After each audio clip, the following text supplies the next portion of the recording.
नमस्कार, आप सबका स्वागत है, हार्दिक स्वागत है, दिल से स्वागत है मेरी इस छोटी सी फैमिली में। और आप लोगों ने मुझे सब्सक्राइब किया है, आपका हार्दिक धन्यवाद करना चाहूंगी मैं।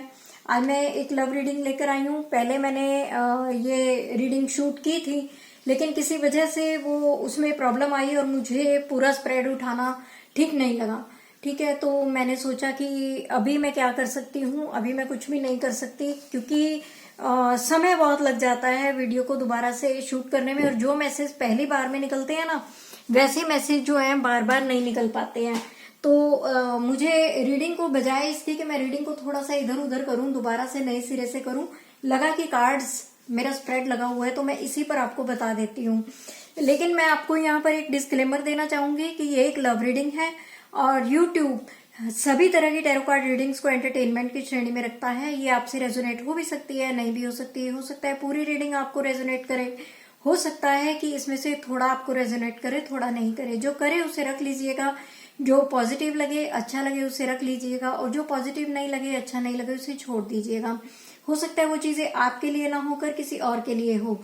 तो देखिए, इस स्प्रेड से मुझे जो एनर्जी आपके रिलेशनशिप की लगती है वो ये लगती है कि आप एक कार्मिक रिलेशनशिप में थे, हैं, और ये रिलेशन आपका कार्मिक ही था, बना ही था। एक दूसरे के लिए तुम बने ही थे, एक दूसरे को पेन देने के लिए। अभी आप यहाँ पर रीडिंग में एक बात और मैं आपको मेंशन करूंगी कि अगर आप मेल हैं तो आप इस रीडिंग को वाइस वर्सा लीजिएगा। मेल है तो आप फीमेल अपने पार्टनर को समझिएगा, और फीमेल है तो जो बातें मैं बोलूंगी वो आप अपने मेल पार्टनर के लिए सोचिएगा, समझिएगा कि आता है जाता है, किया था करेगा, और आती है जाती है, किया था करेगी। तो इस तरीके से आप इसको समझिएगा। कार्मिक रिलेशनशिप में आए, आपकी जो भावनाएं थी अपने पार्टनर के लिए बहुत ही खूबसूरत भावनाएं थी, बहुत ही आपको पहली नजर में प्यार हो गया था उनको देखते ही। ठीक है, और आपने कुछ भी सोचा नहीं समझा नहीं और एकदम से आप रिलेशनशिप में आ गए। लेकिन जो अदर पार्टी थी आपके पर्सन की, उस वक्त जो उनकी और वो आज भी बहुत हद तक वैसे ही हैं। वो एक डोमिनेटिंग नेचर के पर्सन है और बहुत ही उनकी जो एनर्जीज है, यहाँ पर मैं बताना चाहूंगी कि आपका जो पर्सन है बहुत ही डोमिनेटिंग नेचर का है, गुस्से वाली नेचर का है, अपनी बात अपनी करनी और अपनी बात मनवानी, उनकी ये नेचर हमेशा से रही है। लेकिन आपको वो साइड उस वक्त दिखाई नहीं दी, आपको उनके अलावा कुछ सूझा ही नहीं। आप इतना प्यार में खो गए, इतना प्यार में डूब गए कि जैसे ही ऑफर आपके सामने आई आपने तुरंत उसको एक्सेप्ट कर लिया, और बहुत समय तक आपका काफी अच्छा चला। आपने प्यार में, देखिए मुझे यहाँ पर ये भी वाइब्स आती हैं कि आप मैरिड भी हो सकते हैं और दोनों मैरिड भी हो सकते हैं, एक तरफा मैरिड या दोनों तरफा मैरिड, ऐसी भी मुझे एनर्जी मिलती है।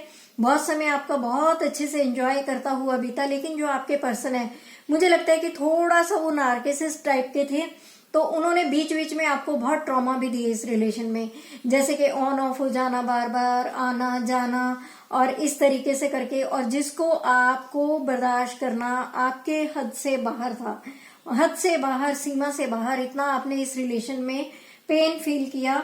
और यहाँ पर मैं एक बात और बताऊंगी, पता नहीं क्यों मुझे कल वाली ही वाइब्स आ रही हैं कि आपके पर्सन ने आपको ऐसे ही नहीं पाया है, उन्होंने एनर्जी मैनिपुलेट तो किया है। सेम फील्ड में हो सकते हैं, जहां तक मुझे लगता है कि कल वाली ही बात मैं दोबारा दोहराना चाहूंगी क्योंकि यहाँ पर इसी तरह के कार्ड आ रहे हैं। आपके जो पर्सन है वो उन्होंने आपके बारे में बहुत सारी रीडिंग्स करवाई हैं, आपकी कुंडली भी दिखाई है और कुछ रिचुअल्स किए हैं आपको मैनिफेस्ट करने के लिए, आपको अपने वशीभूत करने के लिए। लेकिन आपको उनसे फायदा होना ही था। जिस एनर्जी में उस वक्त वो थे आप नहीं थे, इसलिए ये सब आपके ऊपर असर किया। लेकिन एक टाइम के बाद ईश्वर का डिवाइन इंटरवेंशन हुआ और आप उस एनर्जी में आ गए। और आज की डेट में अगर मैं बोलूं तो शायद आप अपने उस पार्टनर की एनर्जी से बेहतर एनर्जी में हैं। आपको बहुत बार रोकने का प्रयास भी किया गया इस बात पर, आपको बहुत बार नेगेटिव करने का भी प्रयास किया गया, लेकिन क्या है कि आप रुके नहीं। आपने अपने आप के ऊपर बहुत वर्कआउट किया, बहुत वर्कआउट किया, और जैसे जैसे आपने अपने आप के ऊपर वर्कआउट किया आप इस रिलेशनशिप में से धीरे धीरे धीरे धीरे करके निकलने लगे। आप जो हमेशा कठपुतली की तरह नाचते थे, आप जो उनके एक इशारे पर हमेशा चल पड़ते थे, अब आपको चीजें समझ में आने लगी। जैसे जैसे आपको पता लगने लगा, जैसे जैसे आपको समझ आने लगी, आपने अपने आप पर कंट्रोल किया और आपने अपना 100% को देना धीरे धीरे धीरे धीरे कम किया। ऐसा नहीं है कि आपके पर्सन ठीक है, वो एक समय था, आपको वो देखना था, आपको वो मिलना ही था, वो आपका कार्मिक रिलेशन ही था। पर्सन आपका आज भी जिद्दी है, लेकिन आपके पर्सन की एनर्जी में भी चेंज आया है। आपको देखकर वो इंस्पायर हुए हैं, आपको देखकर अब वो खुश भी होते हैं, आपको लेकर शायद उनको थोड़ा सा कहीं ना कहीं प्राउड भी, भले ही वो आपके मुंह पर ना कहें, लेकिन उनको फील होता है और वो आपसे प्रेरणा पाते हैं। और वो भी अपने आप पर उन्होंने वर्कआउट किया है, थोड़ा चेंजेस उनमें भी आई हैं। और टाइम आते आते, समय आते आते देखिए कि आपका रिलेशन जो है थोड़ा और, ये जो बॉन्डिंग है थोड़ी और गहरी होगी और अच्छी होगी। बहुत सारे अप्स एंड डाउन्स देखे हैं आपने, जितना होना था वो हो चुका है। लेकिन आगे के लिए अगर आप पूछते हैं कि हमारा रिलेशन कैसा रहेगा, तो मुझे ये रिलेशन आगे के लिए अच्छा दिखाई देता है। फिर भी मैं एंजलिक एडवाइस जरूर लूंगी। गाइडेंस क्या है, एंजल से पूछते हैं कि इस रिलेशन के लिए आगे क्या गाइडेंस है।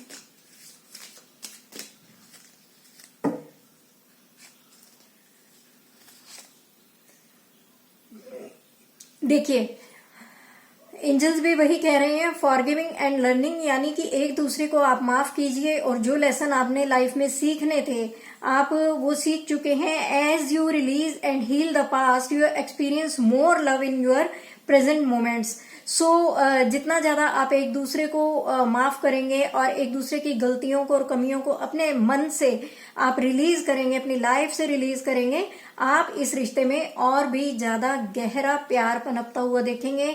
आने वाले समय में आप बहुत अच्छी बॉन्डिंग को एंजॉय करेंगे। सो इस रिलेशन को आप एंजॉय कीजिए और एक दूसरे पर शक करना बंद कीजिए, एक दूसरे को चेज करना बंद कीजिए, एक दूसरे के लिए रीडिंग्स को बार बार इधर उधर पूछना बंद कीजिए। ये रिलेशन बहुत अच्छा जाने वाला है, ईश्वर की कृपा है, बहुत कुछ आपको सीखने को मिलेगा, बहुत सारी आपकी एनर्जीज जो है मल्टीप्लाई होंगी। सो इस रिश्ते की एक ग्रेस बना के रखिएगा। हेल्दी बाउंड्रीज मेंटेन करना बुरा नहीं होता है। आप उनकी लाइफ से थोड़ा बाहर निकल गए, बाहर जाते हुए दिखाई दे रहे हैं, लेकिन फिर भी ये रिलेशन खूबसूरत बना रहेगा। और इसी के साथ मैं आप सबसे विदा लेना चाहूंगी। नमस्कार। और अच्छा लगे, चैनल अच्छा लगे तो प्लीज इसको आप सब्सक्राइब कीजिएगा, वीडियो को शेयर कीजिएगा, लाइक कीजिएगा, प्यारे प्यारे कमेंट कीजिएगा, अपना फीडबैक दीजिएगा। और इसी के साथ नमस्कार।